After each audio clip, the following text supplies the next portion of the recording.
అంతా ఆలయాల temple tourism మీద వస్తుంది మెజారిటీ. వస్తున్నప్పుడు తీసుకొచ్చి పెరియార్ రామస్వామి నాయకర్ విగ్రహం అక్కడ పెట్టడం అంటే ఎగతాళి చేయటం కదా. అన్నామలై గారు చాలా గట్టిగా ప్రొటెస్ట్ చేస్తున్నారు. దానికి గాను ఆయనకు వచ్చిన రివార్డ్ ఏంటో చెప్పమంటారా? ఒక పెద్ద ఆంగ్ల పత్రిక, పేరు నేను చెప్పను కానీ దాని అధిపతులు, వాళ్ళ పేరులో మళ్ళీ రాముడు ఉంటాడు, వాళ్ళు అన్నామలైకి సపోర్ట్ చేయొద్దని చెప్పేసి మిగిలిన మీడియా హౌసెస్కి they sent a message. So ఇంత జరుగుతోంది. ఇది జరుగుతున్నప్పుడు దీన్ని ఒక జాతీయ సమస్యగా బీజేపీ ఎందుకని ప్రొజెక్ట్ చేయలేకపోతే? పోరాటం ఒక్కడే చేస్తున్నాడు. నేనేది national headquarters also has to take a call అంట.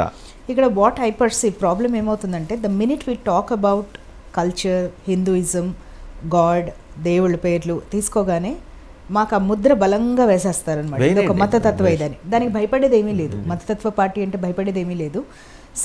మతతత్వం అంటే అర్థం ఏంటి? నువ్వు అర్థం లేకుండా పక్క మతాల మీద దాడి చేస్తే అది మతతత్వం అంటాం. ఎప్పుడు కూడా బీజేపీ చరిత్రలో ఎప్పుడు కూడా లేదు అది వేరే వాళ్ళ మీద దాడి చేయటం అనేది లేదు ఎప్పుడు కూడా.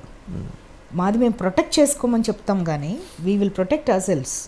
కల్చర్ని, హిందూయిజంని ప్రొటెక్ట్ చేసుకుంటాం కానీ వెళ్ళి ఇంకొక మతం మీద దాడి చేయటం అనేది జరగదు ఎప్పుడు కూడా.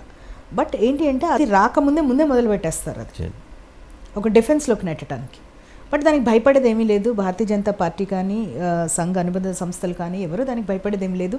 ఇక్కడ కొన్ని టీవీస్ అవి పెట్టి చూపించాం అనమాట. అది కొంచెం స్లమ్స్లో అలాగా చూపిస్తే అసలు ఆ రోజు వాళ్ళ ఇమోషన్స్ చూస్తే నాకు చాలా సంతోషంగా అనిపించింది.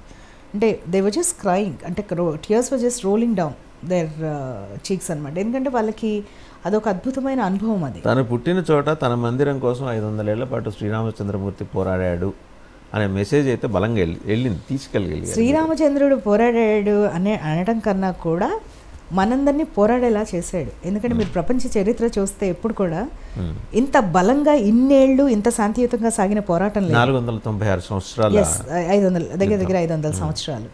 సో ఆయన ఇప్పుడు ఆ ఏజ్లో పరాశరన్ గారు నిలబడి అంతసేపు ఆర్గ్యూ చేయడం వాటి అన్నిటి వల్ల కూడా శ్రీరామకృప ఉందనే భావించాల్సి ఉంటుంది. అంటే శ్రీరాముడు తనకి తగ్గట్టుగా చేసుకున్నారు. అంటే మనుషులు అందరు రావటం కానీ ఏదైనా కానీ అదంతా ఆయన కృపే. ఆయన ఫైట్ చేశారని నేను అన్ను, కానీ ఆయన తరఫున మనందరం ఫైట్ చేసేలాగా ఒక వాతావరణం 5 శతాబ్దాలు పట్టింది. 500 బట్ స్టిల్ సరే. తర్వాత ఇంకా జ్ఞానవాపి ఇష్యూ మొదలైంది. ఎందుకంటే నేషనలిజం అనే కాన్సెప్ట్లో మీరు తీసుకెళ్ళగలుగుతున్నారు సరే, బట్ కాంగ్రెస్ని ఎలా కౌంటర్ చేయబోతున్నారు ఫైనల్గా చెప్పండి. కాంగ్రెస్ని కౌంటర్ చేయాల్సిన అవసరమే లేదని నేను అనుకుంటానండి. ఎందుకంటే చెప్తాను నేను, అసలు కాంగ్రెస్లో ఏముందని కౌంటర్ చేస్తాం చెప్పండి. What do they have? Functional ఇప్పుడు అక్కడ ఆర్గనైజేషన్లు ఏమైనా బలంగా ఉన్నారా?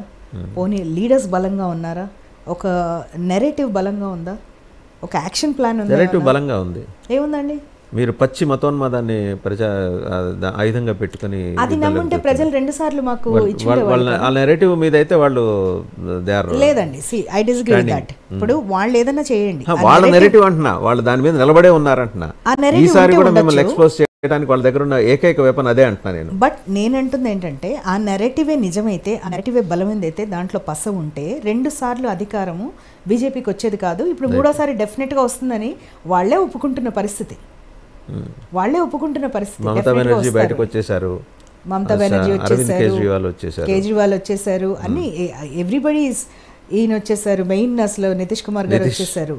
మీరు ఒక చిన్న ఇదేంటంటే అసలు ఇప్పుడు భారత్ జోడో యాత్ర, రాదర్ భారత్ న్యాయ యాత్ర సెకండ్ పార్ట్ ఈయన వెళ్తున్నారు. వెళ్ళినప్పుడు మామూలుగా ఒక ఇండియా అలయన్స్ అని పెట్టుకున్నప్పుడు అందరు కలిసి చేస్తారు అనుకుంటాం మనం. బట్ మళ్ళీ ఆయన ఒక్కళ్ళే వెళ్ళటం. ఆవిడ అదే అన్నారు కదా Mamata Banerjee, I was not aware, I was not informed అని అన్నారు. అదే నేను ఆవిడ రాష్ట్రంలోకి వెళ్ళేప్పుడు చెప్పాలి అమ్మా, మేము మీ రాష్ట్రంలో చేసుకుంటున్నాం, మీరు కూడా మాతో కలిసి రండి, మన అలయన్స్లో ఉన్నారు. అసలు ఇండియా అలయన్స్ అనేది ఫార్మేషనే అది విచిత్రంగా అనిపిస్తుంది. ఎందుకంటే వాళ్ళకి ఒక కామన్ ప్లాట్ఫామ్ లీడర్స్ ఒక చోట కూర్చున్నారు, ఇంత ఓఎల్ఎక్స్ అంతా అని మాత్రమే తెలుసు. కానీ అంతకుమించి అక్కడ పాత సామాన్, అక్కడ ఉన్నదంతా పాత సామాన్. సీట్ షేరింగ్ గురించి వాళ్ళకి అభిప్రాయ భేదాలు ఉన్నాయి, ఎవరు ఎక్కడా తగ్గట్లేదు. వాళ్ళకు ఒక కామన్ ఎజెండా ఉందా? లేదు. కామన్ ఎజెండా ఒక్కటే, మోడీ గారిని దించడమే, అదొక్కటే వాళ్ళది. బట్ వాళ్ళకి అసలు ఒక మంచి నెరేటివ్ కానీ లేకపోతే ఒక యాక్షన్ ప్లాన్ కానీ ఇది చేస్తామని కానీ కామన్గా అందరు కలిసి ఒక బస్ యాత్ర లేకపోతే ఈ పాదయాత్ర ఏమీ లేదు. సో అసలు వాళ్ళ కన్వీనరే లేకుండా చేసుకున్నారు కదా. ఇప్పుడు ఫస్ట్ మీటింగ్ పెట్టిందే ఈయన నితీష్ కుమార్ గారు పాట్నాలో, ఆయనే పక్కకు వచ్చేసారు. బీజేపీ వైపు వచ్చేసారు. ఎందుకు? Because it's very clear to him that ఎక్కడికి వెళ్ళలేము వీళ్ళతో కలిసి, గమ్నే నేను వీళ్ళతో సేల్ అయితేనే బెటర్, నేను 15 ఏళ్ళు వీళ్ళతో ఉన్నాను, so I know at least how they work అన్న దీంతో వచ్చేసారు ఆయన. So and we welcomed it. Okay, మాకు ఆయన పాత మిత్రుడే, సో వచ్చేసారు. బట్ ఈ జనరల్గా ఏంటంటే ఇండియా అలయన్స్ అనేది అసలు ఇట్ విల్ పని చేయదు, అది అసలు ఫిజిల్ అవుట్ అయిపోతుంది అనేది డే 1 నుంచి చెప్తున్నాం మేము. లేదు కంబైన్డ్ వాళ్ళ 38% ఉంది, మీది 37% ఉంది, ఇలా మాట్లాడిన సందర్భాలు చాలా ఉన్నాయి మీడియాలో.